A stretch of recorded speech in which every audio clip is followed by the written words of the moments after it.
like he's got the mastermind of like Yoda. How do you get into their heads and help them think differently? Yes, he is brilliant at that. That actually was my question was going to be that I found that the psychology of getting people to understand or getting them to do this is the big thing. Like, there's so much information. There's the internet, right? You can Google anything. So it's not for lack of knowledge that people aren't successful.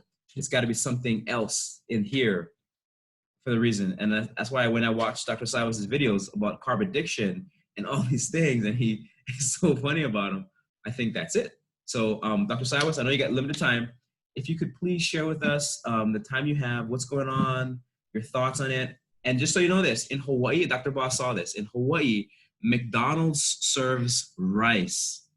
You know why they serve rice is because Hawaiians eat rice. Yeah.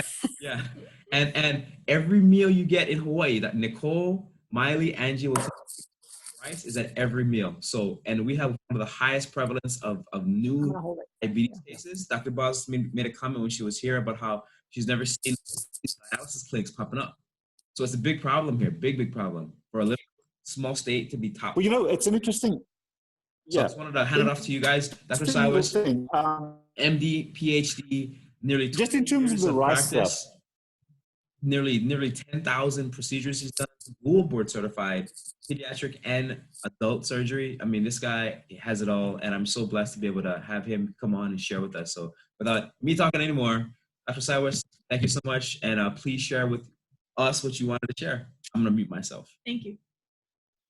Well, Marlon, thank you so much for setting this up. And I've heard a little bit from Dr. Boz what you do over there, and it's absolutely phenomenal. And I think your humility on the outside has to be tempered with a huge amount of pride inside. And you need to be very, very proud of what you're doing over there. It's an uphill struggle against the carbohydrate community, but I love what you're doing. I love your story. So congratulations on that. One of the key aspects that I looked at for myself, and I used to weigh 300 pounds, I've lost about 90 myself, is why am I overeating carbohydrates? And there's two parts to that story. The first part is biologically, how is it that either God or nature allows me to hurt myself with what I'm eating and drinking? Surely that's not right. That's not the way it should be. So I did a parallel comparison with alcohol. You know, when you drink water, you don't have to know how much water you drink, okay? You do not know. And anybody who tells you how much water you should drink is crazy. Well, because your body knows. So when you start to drink water, it's driven by a miserable feeling. You're thirsty.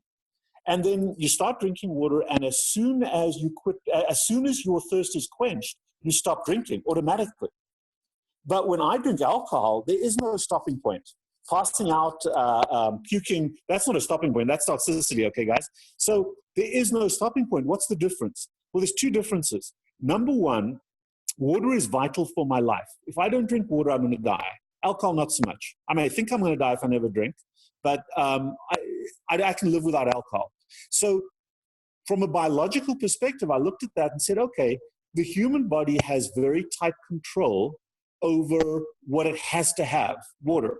It has no need for control over something that we don't need, which is alcohol. And therefore, I can drink alcohol to excess unless I consciously control that, and excess over time causes harm. Now, I'm not an alcoholic, but I applied the same thing to my own obesity. Can you guys see me? Okay. So absolutely, yes, totally.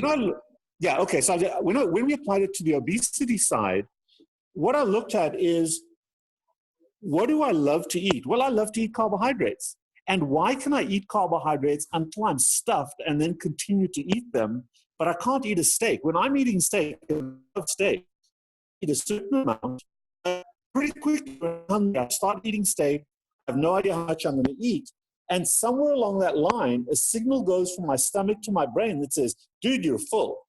And it really upsets me that I have to leave steak on my plate, because I don't like to waste that food. I never leave mashed potatoes on my plate. I never leave ice cream in the tub. I can finish that irrespective of how full I am. And the parallel is then the same, is that my body has to have fat and protein, without which I'm going to die. But it does not need carbohydrates. And therefore, it has no stopping point over carbohydrates. So I can eat them with abundance. And I then have to regulate how much carbohydrate I eat. But guess what? Like an alcoholic, I've lost the ability to regulate my carbohydrate consumption. Well, I do. I regulate my carbohydrate consumption when my tub of ice cream is empty and so is everybody else around me, or when there are no more mashed potatoes left in the tub, or when the rice is all gone. And I realized that we have no control over a relationship that we've lost control of. So to go on a diet is like asking an alcoholic to drink less. It just doesn't work. Harm reduction doesn't work. And the other part that I looked at is, why am I eating those carbohydrates? The reason I was eating them was because I was stressed, because I was anxious, because I was a little depressed, because I was frustrated, because I was bored, because I was having fun watching a football game or whatever it might be. I was eating it not for its nutritional value, but I was pre-selecting it for its emotional management side. It made me feel good. It gave me instant gratification, instant tranquility, instant euphoria. It just relaxed me. And unlike alcohol or nicotine or heroin, there was no immediate side effect. The side effect took years for me to become fat. So, look, I can eat this type of ice cream and I can go for a run and burn it off. Doesn't work that way. And as I became fatter, I realized that my relationship with carbohydrates is out of control. So I tried a whole bunch of diets. And I am an expert at failing diets. Diets are all harm reduction. You eat less, you reduce your caloric consumption, you lose some weight. But as soon as life threw an emotional curveball at me, boom, I went straight back to my best friend, carbohydrates. In fact, I pushed my wife aside to get to the ice cream first. So I realized that my relationship with carbohydrates is out of control. And the only way to control it is to not to have it present.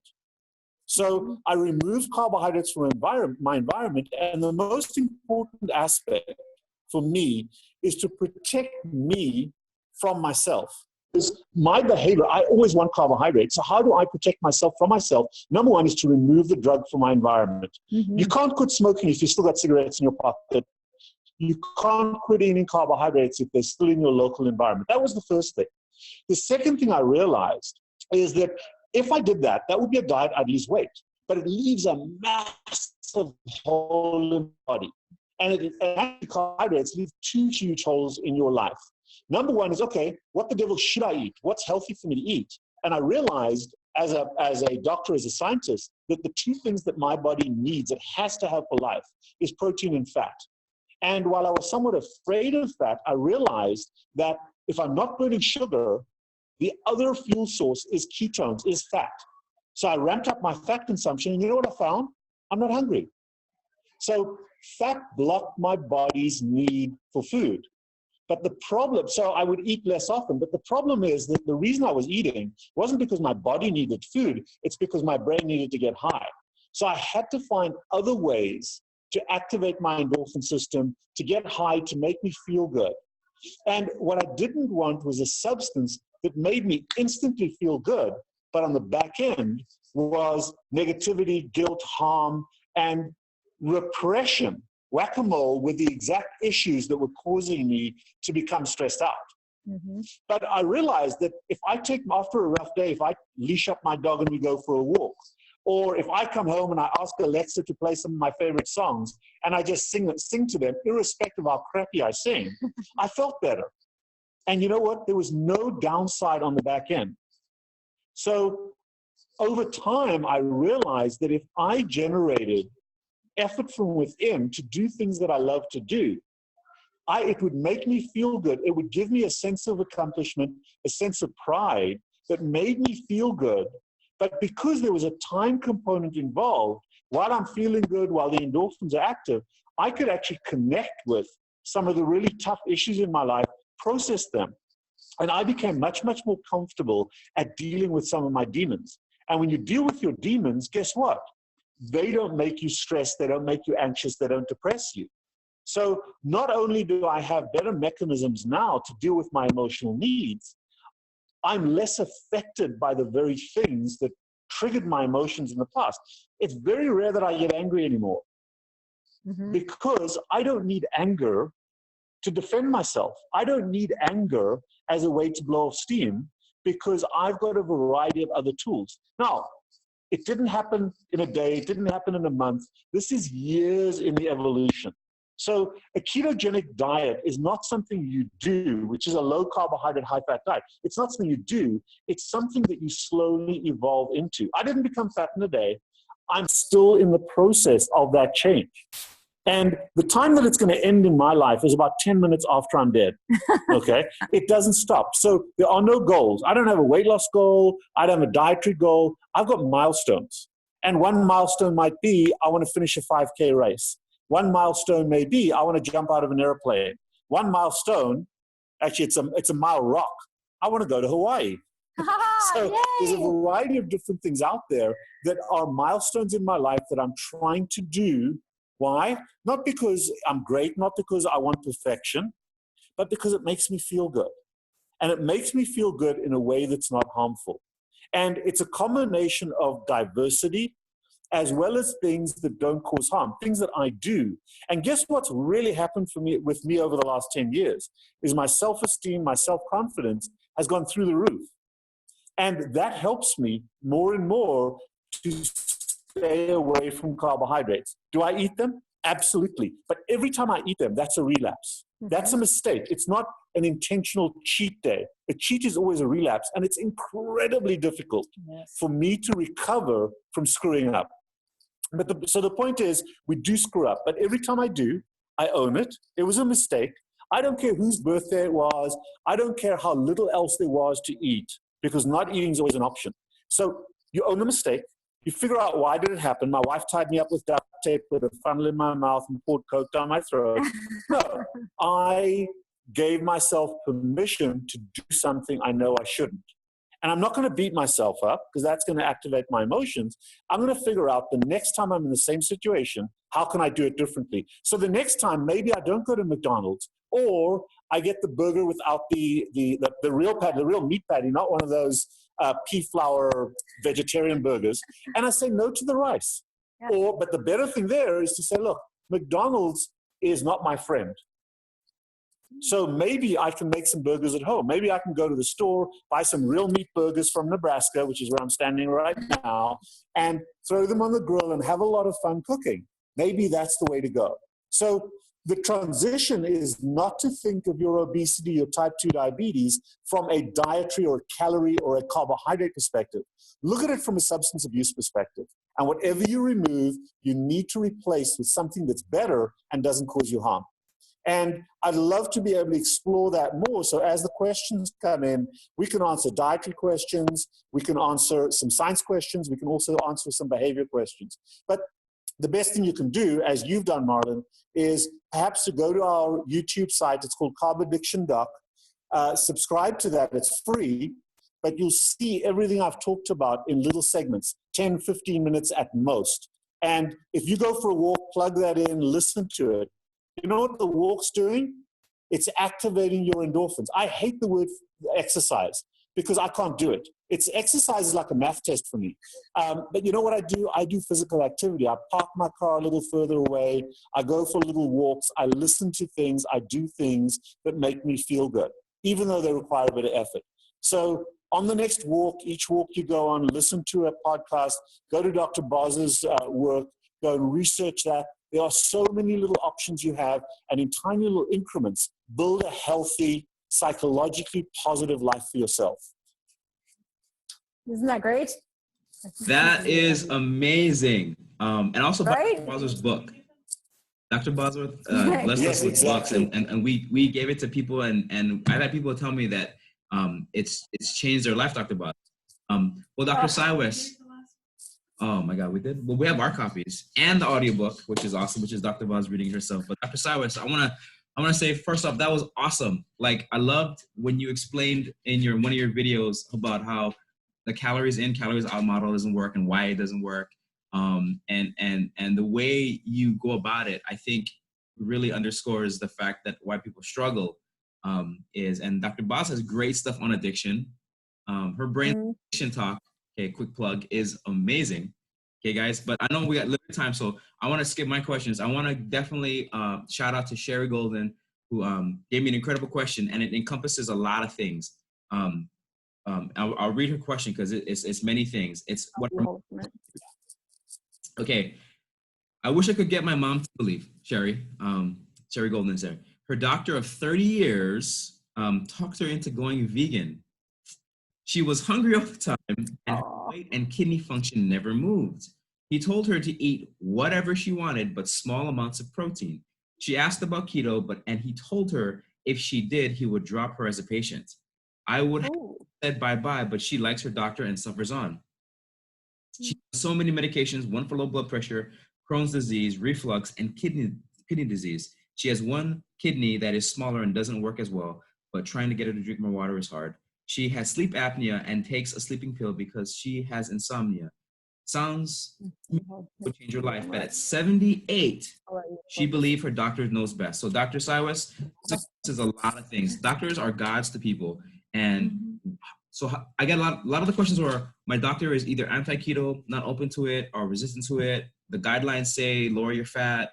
So that's one question. So this is from professionals. And what would you tell Sherry to maybe help in a situation? So ultimately, that's a belief. The doctor believes intensely that a vegan diet is healthy. And you know what? That's absolutely fine. I know that a vegan diet is a diet of malnutrition, but I can't tell anybody that.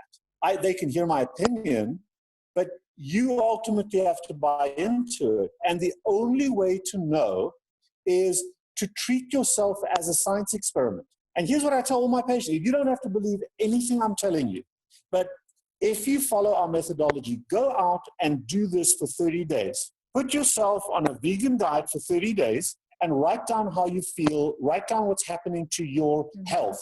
Maybe nothing better is happening to it. Maybe it's getting a little bit better because you're cutting out some carbohydrates. And then put yourself for 30 days on a ketogenic diet. Preferably, the ideal is a carnivore diet, an animal-based diet. And anybody can sustain that for 30 days. Right. Be strict for 30 days and then compare your notes. And you know what? You then decide based on that experiment which lifestyle you're going to follow. So I'm not going to tell anybody do this. I'm going to give them my explanation. I'm going to give them my opinion. I'm going to allow them to hear opinions from other people. And allowing is a bit arrogant, but hear opinions from everybody. But do the experiment. Do the experiment on yourself. Nothing bad will happen in 30 days. You're not going to have a heart attack or a stroke because you did this for 30 days. So even if you've come off your statin, let's see what your LDL is like in 30 days' time. Let's see what your lipids are like in 30 days' time. And if I'm wrong, go back on it. I don't mind. But do the experiment, because without experimenting, you are not going to know. Right. And 30 days is about 30 days, 1 month is all you need to see a difference. And the other part about that is you empower the patient to have that choice again. So your mother is looking, or the person's mother is looking at the fear of all these health problems, and then the expert saying something that may or may not be truly thought through in all of its nuances, because the doctor's busy, because the doctor has a scripted answer they've been giving for years. And that physician needs to have a little reflection time as well. That's baked into medicine today. So in that moment where you say, right, let's let her hold that, because what an awful thing to say your doctor's wrong. We shouldn't do that, and neither should anybody. That doctor knows that patient. But in that same breath, what Dr. Cywes just explained allows the patient to make that decision by looking at their own data and their own symptoms, and a true 4 weeks of something. That's not going to make or break a diet. I mean, we've all been on one of those at least a few times in life. And that reflection of improvement of self, especially on a carnivore diet, 4 weeks is powerful how much they feel better. And I'll share something else with you. And what I tend to go very emotional on this, but I'm going to tell you exactly how this works. And everybody's experienced this, maybe not personally, hopefully not personally. But let's assume that you are in a relationship with a spouse that you love tremendously. But every day, every other day, they come home and for some trivial little reason, they beat the crap out of you. But you love them tremendously. And not only do you love them so much, they provide everything. So at first, You've fallen in love with them. You love them. You have a great physical relationship with them. They provide financially for you. They provide emotionally for you. They provide everything good. So what happens is you don't need your friends anymore. You don't need your family anymore. You don't need to work anymore. So you progressively slice bits of your life away. And that's what happens in carbohydrate addiction. The carbohydrates are so darn effective, you don't need anything else. And then they start to harm you. They start to cause disease. So it's no different than a relationship with someone you absolutely love that beats the crap out of you. Mm-hmm. And then after a particular, because the reason she was at her doctor was probably because something was going wrong with her health. So after a particularly bad beating, let's say you're sitting in the ER and the guy's just broken your arm and you've got in a cast. Now you've got a decision to make, okay? Because she's probably been eating a certain way for a long period of time. I recognize now that my diet has caused this problem, but I love carbohydrates so much. I don't care if they kill me, I can't move out of the house. That is such a great analogy. And the fear is that I've got nothing. I don't have a job, I don't have friends, I don't have anything. I've lost my life to carbohydrates. So I can't help somebody who says, I don't care if that person beats the crap out of me and kills me. I love them so much I'm not moving out. Or you may reach a point where you say, look, I love this person tremendously, but look what they've done to me. I'm black and blue. I'm getting a restraining order. I'm moving out. And the problem with moving out is you got nothing. Life sucks for a while because you don't know anybody, you don't have a job, you don't have anything. So all you've got is carbohydrates. You have nothing else to manage your emotional needs. But slowly over time, you discover the wonders of eating meat or maybe eating a ketogenic diet. You discover the wonders of physical activity or of music or of spirituality. You discover other ways to deal with your emotional needs. And over time, as you start to live in that world, the guy that beat the crap out of you becomes less and less important. But unless you remove and replace yourself from that lifestyle, you're never going to know what life free of disease is like. So do the 30-day experiment. Do the 30-day experiment. Move out of that house. And yeah, it's tough. It's going to suck for a while, but it becomes better and better and better. And you're going to see that benefit in 30 days. Life as an addict is no different than life with an abusive spouse. You love the drug, but it's beating the crap out of you. Which side of that equation do you want to end up on? That's a great analogy. I've never heard that explained that way, but it is so powerful. As 20 years of treating addiction and watching patients suffer through a cycle, it is that same parallel that happens when they are on a carb-based fuel, especially as those health problems, they list up 12, 15 in the chart. They've got enough pills to match the diagnoses, and they're not better. And the pills are Band-Aids for the bruises. Mm-hmm, exactly. Absolutely. It's a great question, though.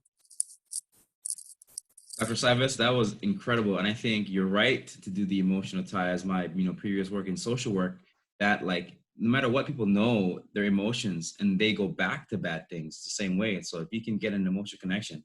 Okay, so moving right along, a lot of questions were statin based, speaking of pills that are Band-Aids. We just did this one at the workshop or at the panel. I'm going to combine probably Christine Yogi's question and then Christina has a dialysis one, because we have, like I said, a lot of dialysis people here. So Christine Yogi, Kathleen Huddle also says, how can I tell the doctor that increasing my statin is not the answer to my elevated LDL, but normal HDL and triglycerides? Or is it? Are there other tests I should have that maybe my doctor would put higher importance on than just the high cholesterol? And is this a dialysis patient? Well, they didn't tell me, but the next question is from a bunch of people who are stents, dialysis, all that stuff is coming up for them. So, and then I know Angie's here too, and Keone is on dialysis because of bad advice, and he's a young guy. He's only his late 40s, so it's it's crazy. So yeah, this one is a big one. This was a big one. I think Marlon, let's step back from that, because both questions so far have been about your relationship with your doctor. And I understand that if you're a patient, you have to believe in and trust your doctor. But you've also got to trust your doctor who understands who you are and understands what you're capable of doing and what you're willing and not willing to do. So a large part of incorrect advice is mistrust in that doctor. One of the things that I always tell my patients is this: I'm not telling you what to do. I'm sharing information with you. You're a smart person. And once you have all the information, you can make the best decision for yourself. So gather as much information you can. It's called informed consent. Mm-hmm. And before I operate on somebody, I have to provide a list of risks, benefits, and alternatives. And a confident doctor should do exactly the same thing when it comes to prescribing statins. But in order to do so, you've got to shed yourself of the belief that statins are important and understand the science behind that. And unfortunately, more and more healthcare is the treatment of numbers. So your thyroid is low. Here's a thyroid medication for you. Over 70% of the patients I see in my office are on a thyroid medication. And when I ask them, what's your disease? They say, I've got low thyroid. No, that's the result. What's your disease? I've got low thyroid. Do you have Hashimoto's disease? Do you have Graves' disease? Have you had thyroid cancer and your thyroid removed? What is your thyroid disease that resulted in your low number? And they can't tell you. And almost always, it is hyperinsulinemia that is the disease that causes the thyroid problem. And exactly the same when it comes to statins. Statins are treating a number. They're treating LDL. But why is LDL bad? So everybody says, when you listen to the ads for Crestor on TV and everything else, everybody's jumping up and down saying, Crestor lowered my number, Crestor lowered my number. Irrelevant. Your number's irrelevant. You know what's relevant? Is has the statin reduced your risk of a heart attack or a stroke? And do you not think that the pharmaceutical companies would have that woman jumping up and down saying, I'm not going to have a heart attack, I'm not going to have a heart attack because I'm on a statin? But here's the problem. They can't say that because there's no evidence to say that. But they've conned the doctors into believing that so they allow the doctors and the patients to make the leap of faith jump, that if my numbers are lower, I'm going to reduce my risk of a heart attack or a stroke. And well, they Dr. can't Cywes, do that because of the evidence is not there. Yes, Marlon. Just real quick, could you please explain that's exact point? They have that number. Lipitor will reduce your risk by 36%. But can you quick explain what they're doing with absolute number and relative risk? And I think that's a very important number. There's a guy called David Diamond, who I would strongly suggest you read. But here's the way that study works. And I'm going to paraphrase the study, but what I'm about to say is exactly how it went down. They took men, let's say 1,000 men, over 10 years, and they followed them and they looked at the risk of having a cardiovascular event, a heart attack or a death from a heart, some cardiovascular risk. And what they found is that most guys are pretty healthy. And half the group was on a statin, half the group wasn't, okay? So after 10 years, in the statin group, 1% of people had a heart attack, let's say. And that means that 99% had no cardiovascular events. In the group that didn't take a statin, 2% had a cardiovascular incident. That means 98% of the people didn't have a problem. So you got 99% are healthy, 98% are healthy. And they look at 1% versus 2%. Well, they couldn't really make a difference because there's no difference between 99% who are healthy and 98% are healthy. So they said, oh my God, the study shows no difference. But let's do this. Let's take that 1% who did have a cardiovascular health and call that 100%, okay? And then let's look at the people in the non-statin group who had a heart attack. That's 2%. And let's say that then 1% is 50% of 2%. So therefore, in the group of people that had a heart attack, double the number had a heart attack in the non-statin group. Therefore, statins reduce your risk of a heart attack by 50%. That's and I've got a medical word I'm going to use here. So I'm a doctor, I'm allowed to use this word. That is the bullshit science that drives the doctors to sell and to prescribe a statin that makes statins are the most prescribed drug in the United States of America. They make the most money for the healthcare industry, and they do not save lives. Another strong person I would suggest you listen to is a guy called Ivor Cummings, the Fat Emperor, and he explains that he's not even a doctor. He's looked at all the analytics of the science, and he says that your LDL is irrelevant. The same number of people have a heart attack with a high LDL as the number of people with a low LDL, because LDL is irrelevant in heart disease. What is relevant are your triglycerides and your HDL. And you want your triglycerides to be low and your HDL to be high. What results in low triglycerides and high LDL and high HDL? The absence of carbohydrates in your diet. Because when sugar gets turned to fat, it gets transported as triglycerides. And the triglycerides are not a cause of a problem. They are reflecting the fact you're eating a ton of carbohydrates. And in my PhD, I actually looked at, I've got photographs of the damage that sugar does to your blood vessels, the damage that sugar does to your blood vessels that initiates the process that causes a heart attack and causes diabetes. So both sugar and nicotine are molecules that equally effectively damage the blood vessels.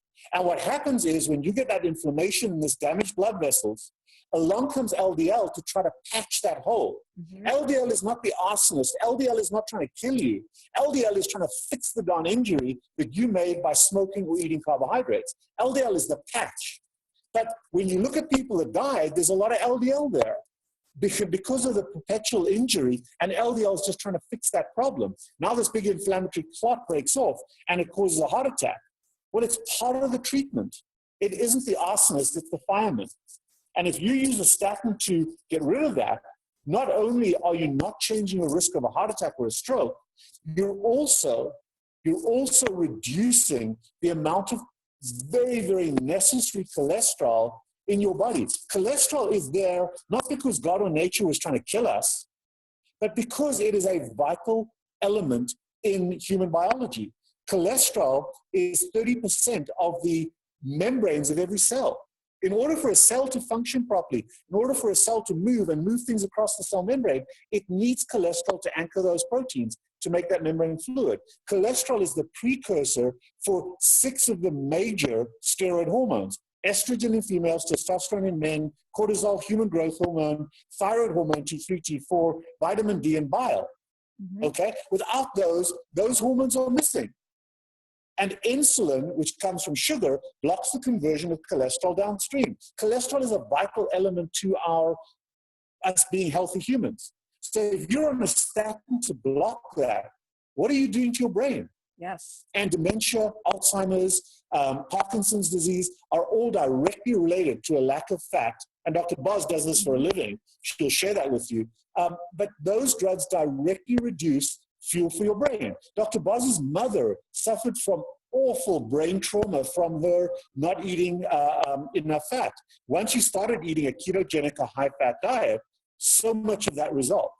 Amen. So the science is there. But if you believe that statins, that LDL is the arsonist, that LDL is causing the damage, go on every statin you possibly can. If you believe that LDL is trying to fix the problem, figure out what the cause of the problem, and it's nicotine and sugar, or nicotine or sugar, and get rid of the cause. And then guess what? You don't need a statin. Right. It's powerful because in that process of taking this complex information and knowing that the source that they go to find it is their physicians. And as all of us have gone through these learning curves to say, we were sold a bill of goods. We've been told this for 15 years or longer for some of us. And that kind of reflection and humility to say, we were wrong. And now being a voice of the different answers, there are more and more that continue to join the side of unpacking where these myths have come from and really explaining this.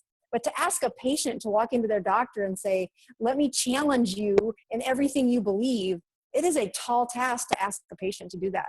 And instead, partnering with them to say, will you consider it this way? That's step one. But looking for another doctor isn't the worst idea. I agree with you. And I think the other part also that you've got to understand is that when people go into their doctor, their cardiologist or their family doctor, and they put them on a statin because their LDL is high, the other piece of advice that they give them almost always is to reduce your fat consumption, eat less fat, okay? And what they also don't tell you is that in people that are put on a statin, on any statin, and have that advice to eat less fat, 7% of those people will develop diabetes, type 2 diabetes, in the ensuing 5 years. And the correlation is directly with a lack of eating fat, because when you don't eat the fat, what are you eating? More sugar and starch. And I can assure you that your diabetes is going to kill you. There's plenty of evidence there that diabetes irrevocably leads to death.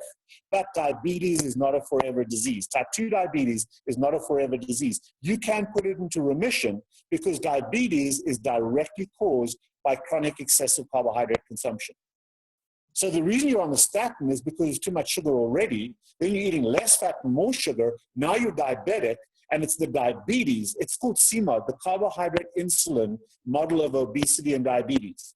It's CMOD, not lipid heart hypothesis, that causes heart attacks and strokes.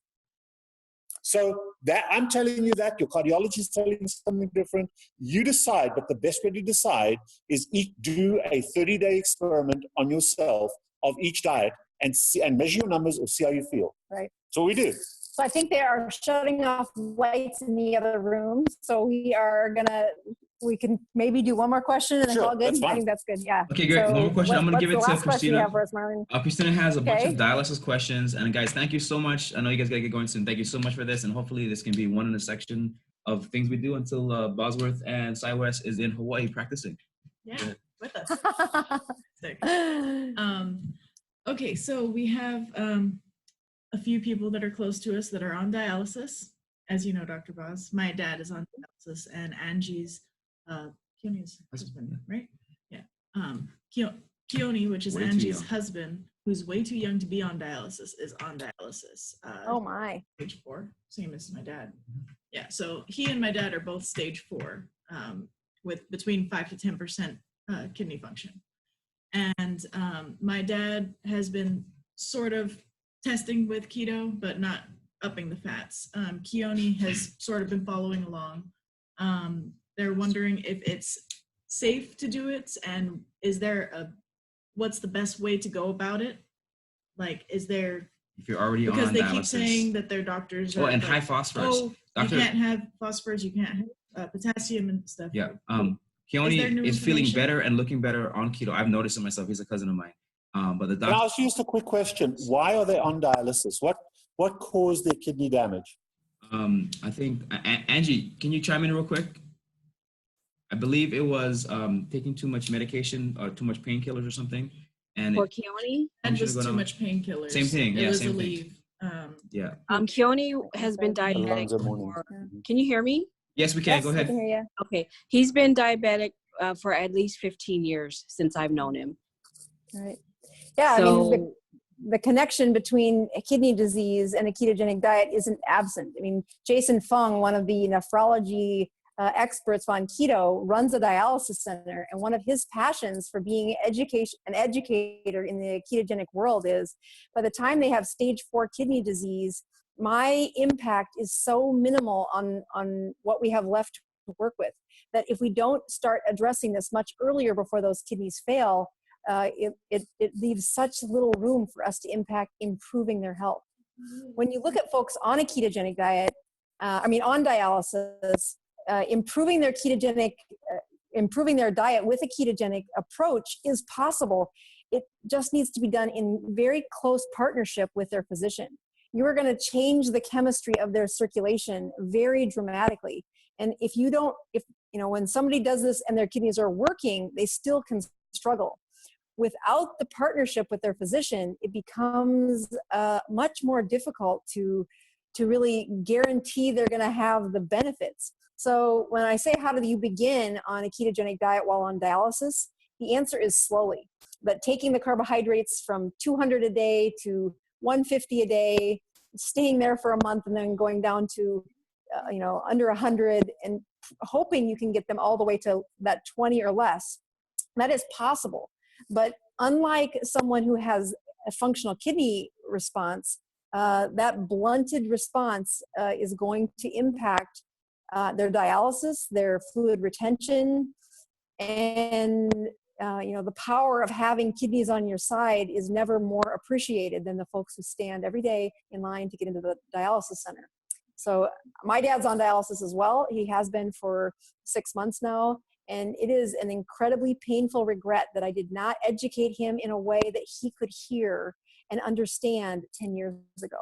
Because like your father, he's on dialysis. He has home peritoneal dialysis. He does 4 times a day.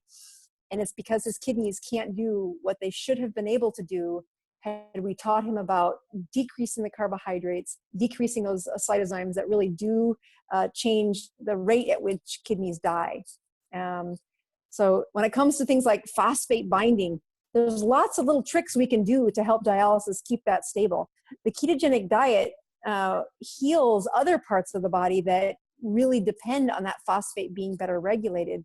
And one of those is the micro spots within their gut that leak out things like potassium and phosphate and vitamin D. You know, the equation of what goes in their mouth is also subtracted from what leaks out their body. And unfortunately, in a chronically inflamed patient, such as someone on dialysis, it is underappreciated how many of the micronutrients slip right out their gut and into the toilet. It's not something we measure, and we don't really talk about it, but there's healing in what happens to that gut lining, even when their kidneys don't work. So I would encourage them to step carefully into the ketogenic world by lowering carbohydrates by 20%, 50% every 1 to 2 weeks.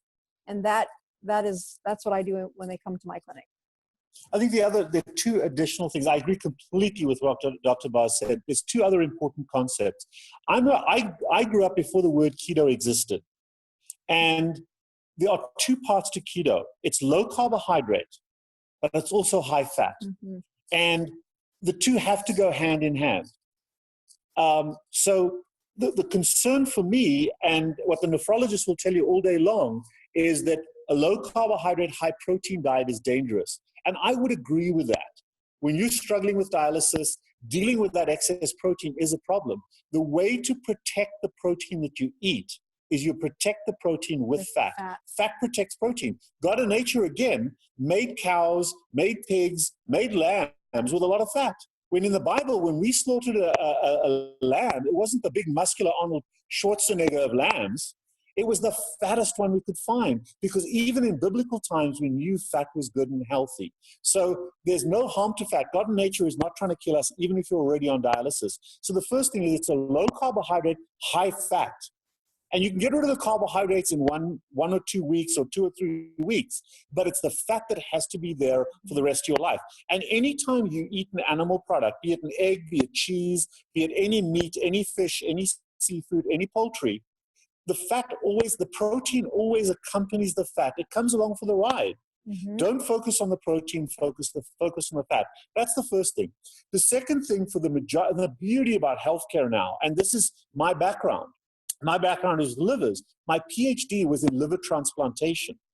Wow. So for a lot of people with end-stage renal disease, the salvation is getting a kidney transplant. Now, I'm not sure if these folks are on the transplant list, but what I used to tell people with their livers is, if you destroyed your liver by being an alcoholic, you're not going to quit drinking the day you get your new liver. And if you continue to drink, you're going to destroy that liver in a far, far faster time period than you did your first liver. And it's exactly the same with people that have hypertension or diabetes that destroy their kidneys. When you get that kidney transplant, you're not suddenly going to stop eating sugar, because you're going to feel better and I'm fine. Here's some item for me. You want to solve the cause of your kidney damage, whether it's hypertensive or diabetic, which was carbohydrates, before you get your new kidney. And then your new kidney is likely to last and be much healthier, yes, to last much longer, and give you the quality of life you have. So deal with the cause before you get the new drug or the new kidney. So that's the strong advice I can give you. Low carb, high fat. Don't use the word keto. Low carb, high fat for renal transplant or renal failure patients, and protect your new kidney before you get it. That's brilliant. Yes. All right, guys. So I know you guys gotta get going real quick. So just to recap real quick, so a good thing for Keone to think about will be to make sure he has tremendous high fat, very, very moderate protein, and that will be some good ideas to hopefully lower that phosphorus number that seems to be the doctor's fixated. Yes. And low to no carb. Yeah, low to no carb. Okay, guys, I know you guys, we're actually on time. It's literally almost 2:15 here. I know you guys. Yeah, that's awesome. Just wanna say, appreciate you coordinating this. It is a blessing to get to help your community, and you are in one of the most beautiful states in our country. So thank you. Let's get you healthier, and hopefully we can come visit. I was going to say, next time we need to do this live without Yeah, we will. Come to Hawaii, and we'll do a live here. And we appreciate Dr. Cywes. Thank you so much. Dr. Baz, you're amazing. Thank you, guys, and go Help all the people. You bet. You guys are amazing. And the snowy Nebraska Thank beef you. is good, but not as good as the beach. Yeah, Beef try on and the maybe beach. ask Dr. Barry them and everybody if they want to come to Hawaii. We and will we'll have find our a way to own Well, guys, yeah. convention here.